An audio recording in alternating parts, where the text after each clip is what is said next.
Akhirnya mama nyuruh pulang. Bang Viles bisa nggak bang pulang bang? Papa udah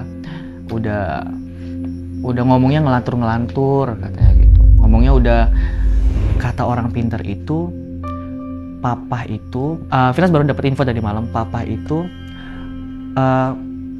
ada yang yang nanam paku bumi di sekitaran rumah gitu. Ya mama kaget ya. Kok papa ada hal-hal yang kayak gitu. Jadi di saat orang tersebut meninggal, papa jatuh sakit. Papa datanglah ke ustadz dan dia ruqyah gitu, tapi nggak berhasil. Ada 7 atau 8 ustadz yang udah dia datengin. Wow. Nggak berhasil bang. Tetap yang di dalam diri dia itu nggak mau keluar.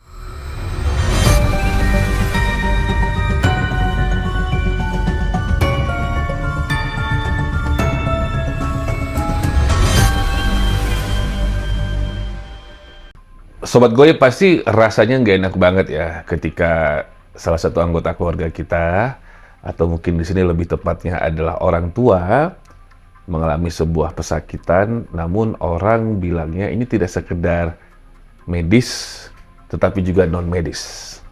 Tentu aja ini bukan hal yang mudah diterima, apalagi kalau misalkan non-medis ini tidak bisa melibatkan tenaga medis seperti dokter, profesor, suster, atau mungkin juga bahkan spesialis gitu. Nah, mungkin kisah kali ini yang akan diceritakan oleh adik saya Viles. Viles ini jebolan KDI, teman-teman, asal dari Lampung.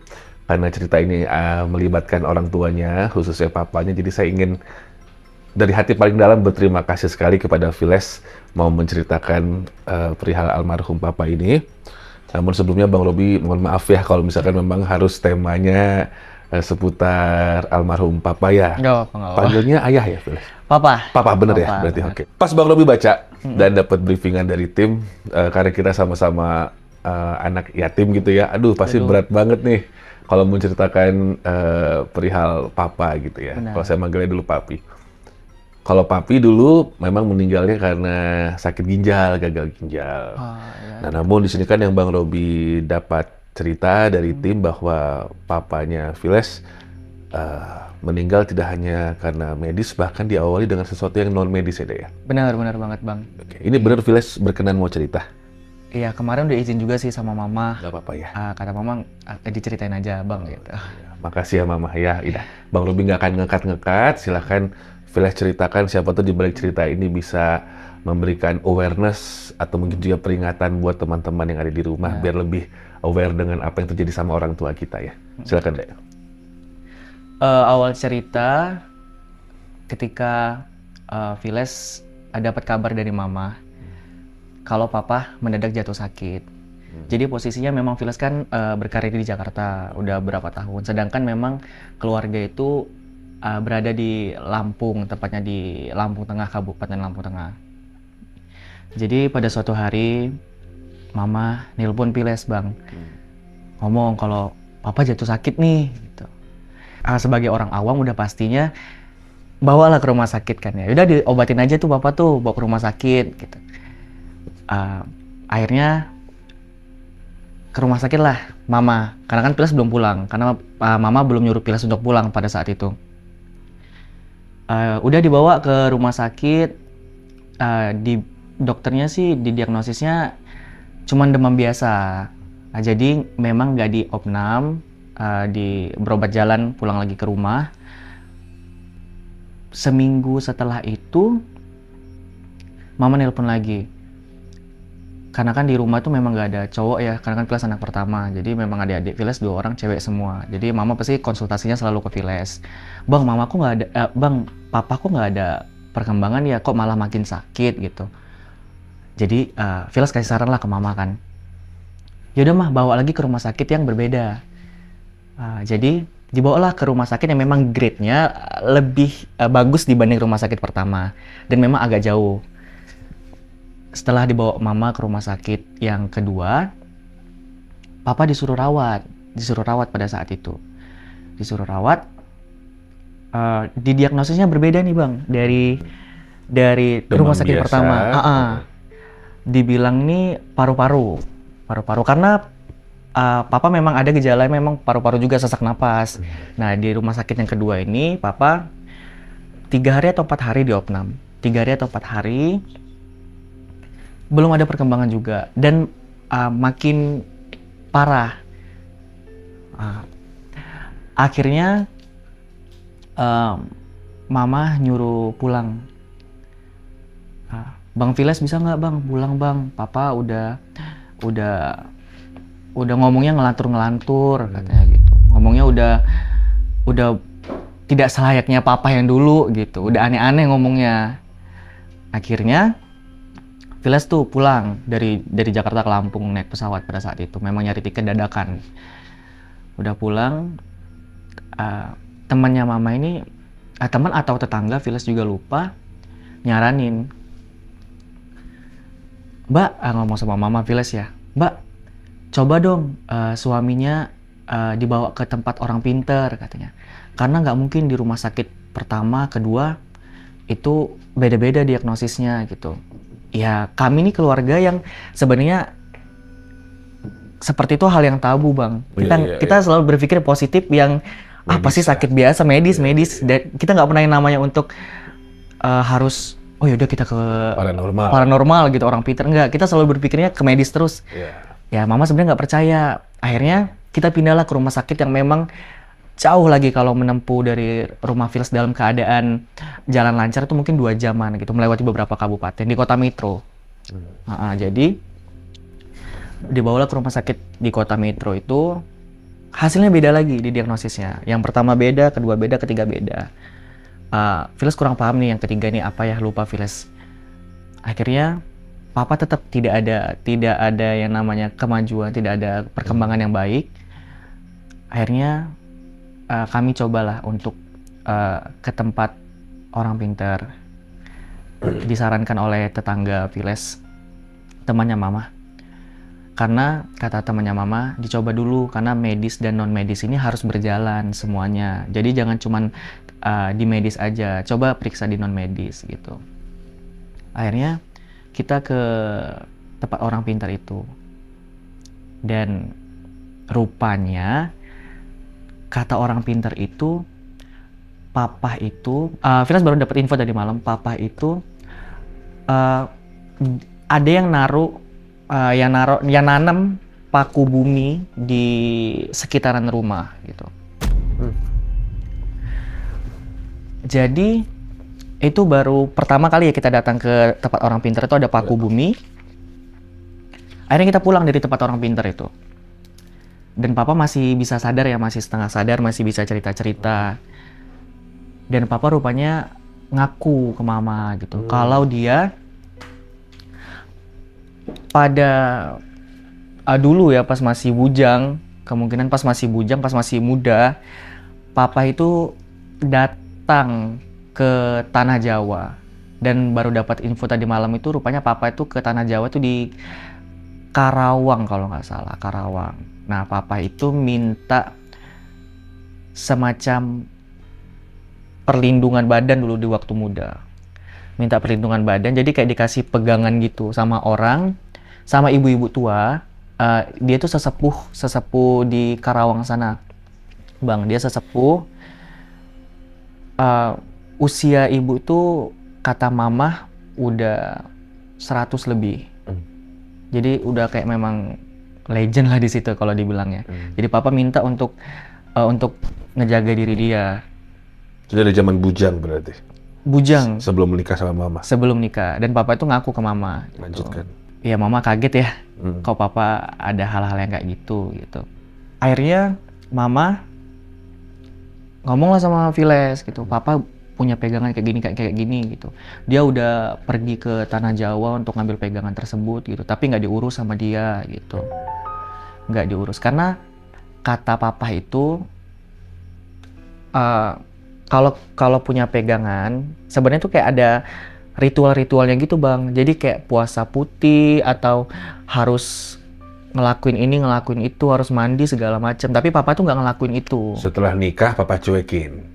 Iya, kurang tahu ya gimana setelah nikah atau papa cuekin. Karena Papa kan jatuh sakit nih beberapa bulan yang lalu.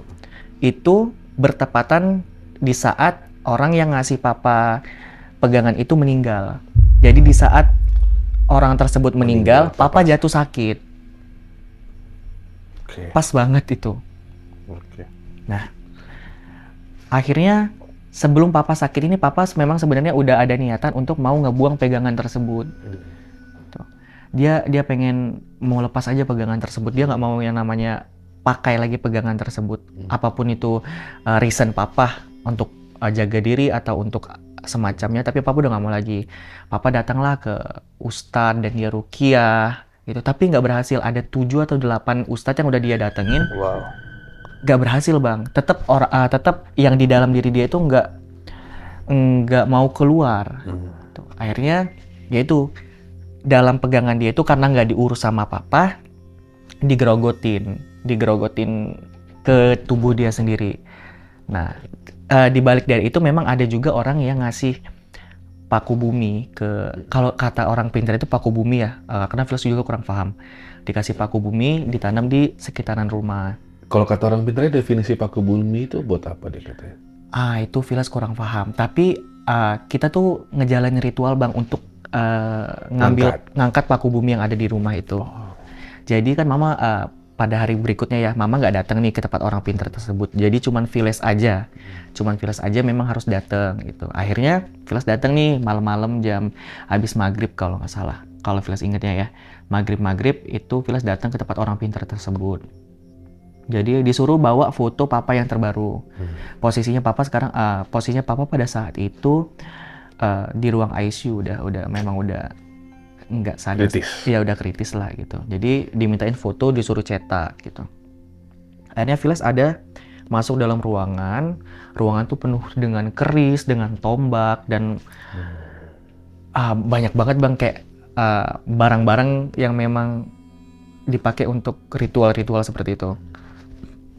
Akhirnya Vilas dikasih lah kayak disuruh pegang piring sama orang pintar ya? tersebut. Disuruh pegang piring.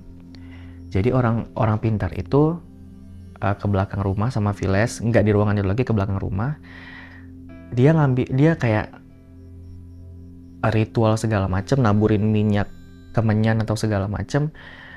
Dia nepuk tanah 3 kali gini. Diambillah tanah tersebut, dimasukin dalam piring yang Vilas pegang. Terus kling bunyi. Rupanya di dalam situ ada paku. Udah di dalam tanah yang dia pegang itu ada paku panjang. Dia pakunya bukan bulat, tapi punya 4 persegi. Jadi segi 4. Dan di setiap sisi itu terdapat tulisan Arabnya. Dan Vilas kurang paham ya tulisan Arab itu apa. Nah, akhirnya kita kembalilah ke ruangan tersebut. Dan orang pintar tersebut bilang, ini yang namanya paku bumi nak, katanya. Ini namanya paku bumi Vilas. Ini berbahaya katanya, dan ini harus diambil gitu. Jadi udah ritual itu udah berjalan, paku bumi itu udah selesai. Orang pintar tersebut bilang, mana fotonya Papa yang sekarang, katanya. Dilihatlah sama dia. Kata orang pintar itu, oh Papa kamu udah nggak lama lagi nih, 3 hari ke depan mungkin udah nggak ada lagi nih gitu. Atau 2 harian, atau ditunggu aja nih bentar lagi kok, katanya gitu. Ya sebenarnya Vilas ya percaya nggak percaya ya bang ya, karena kan semua kan Tuhan yang ngatur ya untuk meninggalnya atau enggak gitu. Cuman katanya ditunggu aja Papa ini bentar lagi kok dia akan pergi gitu. Akhirnya selang beberapa hari ya Papa meninggal. Tapi memang kondisi Papa itu dia nggak ini bang, memang dia demam itu pas mau maghrib aja. Jadi nggak yang namanya kalau demam sepanjang hari itu nggak. Dia kayak cuman demam di saat mau maghrib itu dia demam, terus pusing kepalanya gitu. Tapi selepas dari maghrib atau isya dia udah normal lagi gitu. Sebelumnya kami turut berduka ya, Vilas ya. Terima kasih abang. Iya. Papa kapan lebih tepatnya meninggal ini? Baru 3 bulan, berarti Agustus, di awal Agustus November. Iya, 3 bulan kurang lebih. Dan 3 bulan. sakitnya papa berarti berlangsung berapa lama waktu itu? Sebulan lebih bang, Hanya sebulan sebenarnya. sebulan lebih ya. Karena mendadak, langsung Mendadak langsung drop. Ya? langsung drop gitu. Di beberapa rumah sakit memang beda-beda diagnosisnya. Yang pertama, yang kedua, yang ketiga, beda semua. Kalau dari penjelasan paranormal yang mencoba bantu papa waktu itu, paku bumi ini memang menyerang papa khususnya. Iya, paku bumi memang menyerang papa, dan ditambah lagi papa punya pegangan, tapi dia nggak diurus. Karena dia nggak puasa putih, dia nggak melakukan ritual-ritual yang memang seharusnya dia lakukan pada saat itu. Jadi jendelanya dari sana ya? Iya, itu. Oke. Kalau misalkan, ya karena rasa penasaran Viles dan keluarga, bertanyakah siapa yang pasang paku bumi ini? Karena mungkin ya bang, kita sekeluarga memang panik ya, dan hal mistisnya adalah hal yang tabu bagi keluarga kami. Jadi kita nggak nanya ini siapa yang masang gitu atau apa motifnya itu. Kita nggak nanya, karena memang kita lebih berfokus ke kesembuhan papa pada saat itu. Jadi apapun yang disuruh sama orang pintar tersebut gitu, ya kita lakukan gitu demi papa sembuh gitu. Ya. Viles, jadi ilmu yang almarhum papa coba ambil di Karawang ini sudah berlangsung begitu lama ya. Dan papa ternyata di saat akhir-akhirnya baru bercerita sama mama. Baru cerita sama kami, sama mama. Sebelum-sebelumnya berarti nggak ada yang almarhum melakukan ritual atau apapun itu? Nggak. Atau mungkin feeling-feeling apa gitu? Nggak, bahkan kita nggak tahu sebenarnya bang. Kita nggak tahu kalau papa memang punya pegangan tersebut gitu. Iya, iya. Dan itu memang dia ambil di saat waktu dia muda dulu gitu. Dan memang orang sesepuh yang memang dia datangin, ibu-ibu tua yang usia memang 100 tahunan. Oke. Jadi memang kita nggak tahu apa-apa kalau papa dulu memang di saat muda dulu pergi ke tanah Jawa untuk punya pegangan gitu. Berarti ini sakitnya mulai bereaksi ketika yang tanam yang tanam memberikan ilmu ini meninggal dunia ya? Benar, iya. Jadi sebulan setelah, sebenarnya kita kan mau ke tanah Jawa lagi nih, mau ke Karawang lagi nih, gitu untuk ngelepasin nyari orang tersebut. Rupanya orang tersebut dapat dapat info. Iya, dapat info meninggal sebulan yang lalu. Pas banget di saat papa jatuh sakit pertama kali. Sakit. Pas banget itu. Kalau dari hati paling dalam sebagai seorang anak darah daging dari almarhum papa, menurut Viles, menurutmu ya, terlepas dari omongan dari paranormalnya, apa yang terjadi sama papa? Feelingmu? Sebenarnya kita memang harus percaya ya bang ya dengan adanya hal-hal gaib seperti itu, dan menjadikan itu sebuah pelajaran bagi Viles maupun keluarga Viles.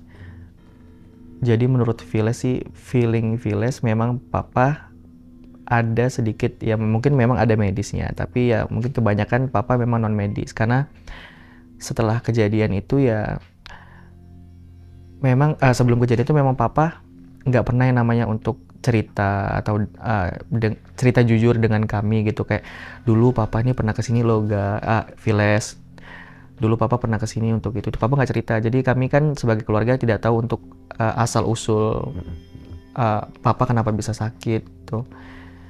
Ya menurut Viles sih memang papa sakit karena ada non medis itu sih, karena memang pegangan papa tidak diurus oleh dia, makanya menggerogoti tubuh dia, dan juga memang ada orang yang jahat terhadap keluarga kami yang menaruh paku bumi di sekitaran halaman rumah kami gitu sih. Artinya dari 7 paranormal dan juga Ustadz, yang ke-7 ini yang berhasil mengidentifikasi paku bumi itu ya? Benar. Yang terakhir ya? Iya, itu untuk paku bumi ya, tapi untuk yang di dalam diri papa belum ada. Belum bisa ada yang bisa mengeluarkan gitu, Bang. Ya karena yang empunya sendiri sudah nggak ada. Iya, yang empunya sendiri sudah meninggal sebulanan gitu. Jadi ini sebenarnya kalau aku lihat dari Google ya teman-teman, ini sih adalah ilmu yang memang diwariskan turun-temurun ya. Makanya saya agak bingung mengapa ilmu yang pernah saya dengar ini istilahnya kok bisa berefek kepada fisik seseorang gitu. Ilmu paku bumi. Dan Viles dan keluarga sendiri pun menyaksikan bahwa sang paranormal mengambil paku tersebut dari dalam perut bumi ya, istilah dari tanah gitu. dari tanah. Jadi kalau ajian paku bumi sendiri sih memang agak sedikit kontradiksi gitu, tidak berefek dengan kesehatan orang. Tapi kalau eh, kesaksian dari mamanya Viles, ini kan katanya papa demam itu kalau pada maghrib aja. Iya, benar. Terus apalagi yang papa rasakan waktu itu selain demam? Apakah papa ada muntah-muntah atau bagaimana? Iya, muntah, sesak napas gitu. Tapi uh, beberapa di saat papa sakit, papa tuh beberapa kali mengalami kerasukan gitu. Jadi kayak papa kerasukan dan dia kayak ngomong-ngomong ngelantur Oh gitu. iya, Iya, di saat sakit itu ya. dan itu hanya terjadi 1 bulan sebelum papa meninggal ya? Papa tuh nggak pernah namanya kerasukan uh, selama dengan Viles ya, dengan keluarga, Iya. selama papa hidup, nggak pernah kita ngeliat papa itu kerasukan atau ngomong-ngomong ngelantur. Tapi di saat papa sakit, ada orang datang untuk jenguk gitu. Papa mulai kerasukan. Papa mulai nggak sadar terus kayak ngomong-ngomong ngelantur gitu. Aduh, Viles kalau menurut dari Pak Ustadz atau paranormal yang bantu, ada sosok tertentu kah di tubuh papa yang mereka lihat? Nah, itulah ya Bang. Eh, Kami memang kurang tahu apa yang memang sosok yang ada di tubuh papa. Kami kurang paham juga sih dengan hal-hal kayak gitu. Jadi kami nggak nanya dengan orang pintar tersebut apa gitu. Tapi ya kami kurang paham sih Bang. Kalau memang wujudnya seperti apa kami kurang paham. Cuman kalau sebagai anak nomor 1, Viles nggak ada feeling apapun ya pada saat papa jatuh sakit itu. Ada gangguan-gangguan juga nggak yang kamu terima? Atau mungkin dari mama atau adik-adik juga dapet teror nggak? Alhamdulillah nggak Bang. Hanya papa ya? Hanya papa yang memang mengalami hal-hal seperti itu. Dari mama, dari Viles yang memang jauh kan di Jakarta, dari adik-adik yang memang di Lampung, itu kita nggak mengalami hal-hal yang mistis atau Kayak normal aja ya? normal aja. Memang semua di papa semua, hal-hal yang di luar dari nalar, di papa semua yang mengalaminya. Secara fisik perubahan ada nggak sih yang mendadak di papa? Apa perut membesar gitu, Viles atau apa? Secara fisik mungkin papa lebih kurus sih Bang. Dia lebih kurus, terus matanya mungkin lebih masuk ke dalam gitu. Celong ya, Iya, cekung gitu ya? cekung, lebih cekung. Itu sih kalau perubahan fisiknya. Cuman kayak kalau ada bintik-bintik atau segala macam enggak. Dia memang kurus badannya dibanding dulu dan matanya lebih cekung sih. Gitu. Papa sempat bercerita tentang ada musuh kah atau enggak ya? Ke mama? Enggak, papa enggak. Papa nggak pernah cerita kalau dia ada musuh segala macam sih. Dia nggak pernah cerita. Oke. Viles sendiri kan sebenarnya kamu tuh orangnya realistis ya. Mama juga mungkin sekeluarga besar realistis, tidak yang percaya begituan. Tapi kalau Bang Robi coba sambung-sambungkan dengan pekerjaanmu sekarang sebagai seorang penyanyi, atau let's say biduan laki-laki lah gitu. Kamu juga membuat sebuah atau melakukan sebuah ritual nggak seperti ilmu pegangan seperti papa dulu untuk menjaga karir, atau malah apa yang terjadi sama papa bikin kamu trauma dan ketakutan? Iya, jadi hal yang terjadi dengan papa itu menjadikan papa itu sebagai pelajaran sih menurut Viles. Karena menurut Viles memang kita harus meleksi Bang akan hal-hal mistis gitu. Jadi jangan tidak percaya 100% itu jangan sih, karena itu bakalan susah ya ke depannya. Dan buat Viles harus lebih dekat lagi sih dengan Tuhan Bang. Karena kejadian papa seperti itu, karena memang ya Tuhan yang penolong kita lah ya.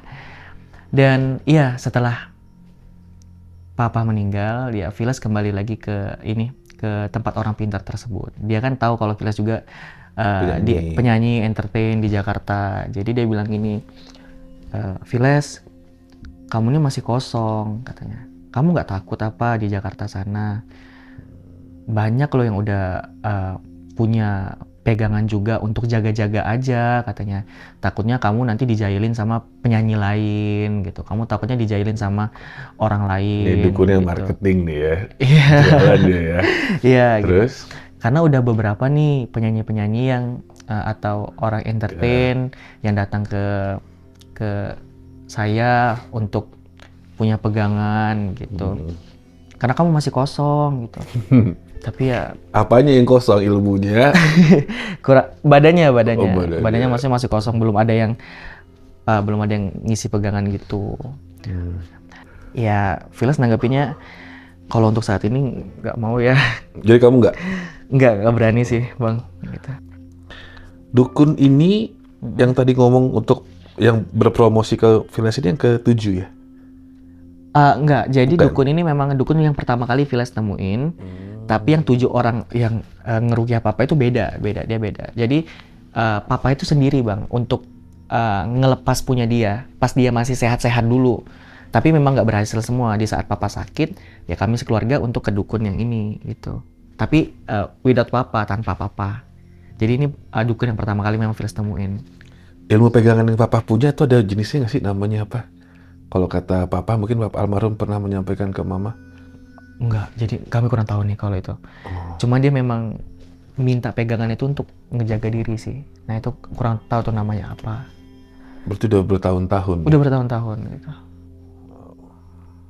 Ya saya sih senang kalau misalkan memang, biasanya kan kalau yang Bang Robi tahu ya, kalau ilmu seperti ini walaupun mungkin bukan ilmu keturunan, sesuatu yang dipelajari, yang diminta itu bisa lanjut ke darah dagingnya sih gitu. Tapi ya saya bersyukur kalau misalkan Vilas tidak meneruskan atau mendalami. Itu selama papa sakit, papa nggak kayak kerasukan ngeliat hantu atau apa gitu di rumah, teror-teror penampakan, walaupun kalian nggak bisa lihat yang di rumah. Kerasukan iya. Tapi iya kerasukan di saat sebulan itu sakit iya. Jadi ada videonya papa kerasukan. Jadi dia kayak bertapa gini-gini segala macam seperti orang kerasukan gitu. Tapi ya itu pertama kali selama Vilas hidup dengan papa, baru pertama kali itulah Vilas ngelihat papa kerasukan di saat sebulan sakit itu. Karena menurut aku pribadi ya guys, sobat gue, kalau emang ini adalah pure sakit medis, harusnya papanya udah nggak sanggup sih menggerakkan badannya untuk teriak, kepanasan, atau mungkin juga kerasukan ya. Karena kalau sakit yang kronis dalam 1 bulan dan begitu mendadak, harusnya sih membuat tubuh tuh udah nggak bisa bergerak sama sekali, udah bahkan nggak reaktif atau ya nggak bisa bereaksi atas apapun gitu. Terus mama gimana keadaannya sekarang? Mama berangsur-angsur baik sih mama gitu. Ya kita saling menguatkan gitu. Ya kadang-kadang ada cerita, kadang-kadang papa datang gitu ke mimpi gitu kan. Ya beberapa kali gitu di mimpinya Vilas gitu.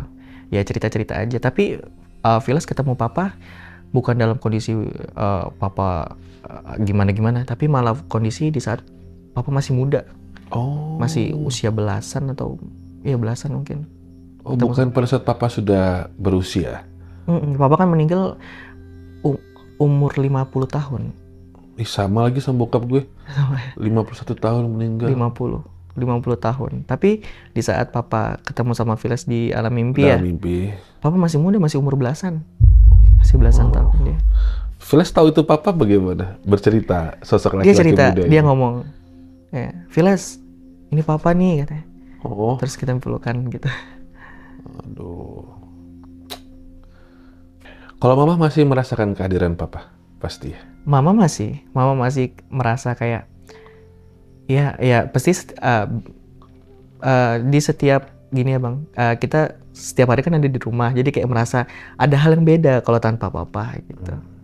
Ya mama masih merasakan sih hal yang kehilangan gitu. Di akhir-akhir masa papa tuh papa nggak ada nyampein pesan ke Vilas ya? Apapun itu. Nggak ada sih bang, cuman di saat Vilas yang mau, jadi kan Vilas 2 kali nih balik ke Lampung itu di saat papa sakit pertama, baru di saat papa masuk ICU.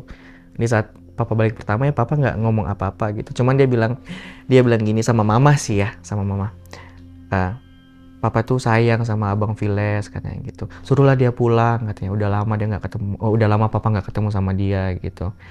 Nah terus di saat Vilas pulang dia cuma minta uang sama Vilas gitu, tapi dia nggak ninggalin pesan-pesan gitu, kayak bang nanti pas abang pulang lagi ke Jakarta, papa kasih uang ya gitu.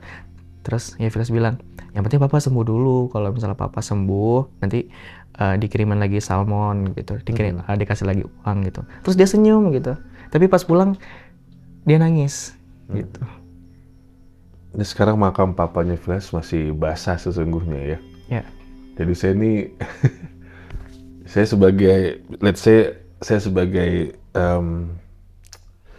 kita ini kan semua ada kode etik ya teman-teman. Jadi saya pengen menggali banyak hal pun rasanya kayak nggak tega saya. Tapi ya kita doain ya, Vilas, ya. papa Terima kasih, Bang. tenang di Amin, sana. amin. Ya segala kehilafan, saya nggak bilang ini dosa yang papa sengaja ya. Kamu mungkin hadir di sini terus diizinkan mama untuk bercerita apa yang terjadi sama papa juga untuk bisa mencegah sobat goib yang penontonnya Bang Robi yang sedang nonton sekarang untuk berhenti bermain dengan hal-hal yang mengkonsumsi jiwa kita. Karena dari jiwa akan menuju ke fisik penyiksaannya. Iya, benar, Dan Bang. itu terjadi sama papanya Vilas. Dan percaya nggak percaya teman-teman, nggak setahun 2 tahun setelah kita pasang ilmu, mungkin 5 tahun setelahnya, 10 tahun setelahnya, namun Baru juga berasa. penyakit ya, semua kan berinkubasi.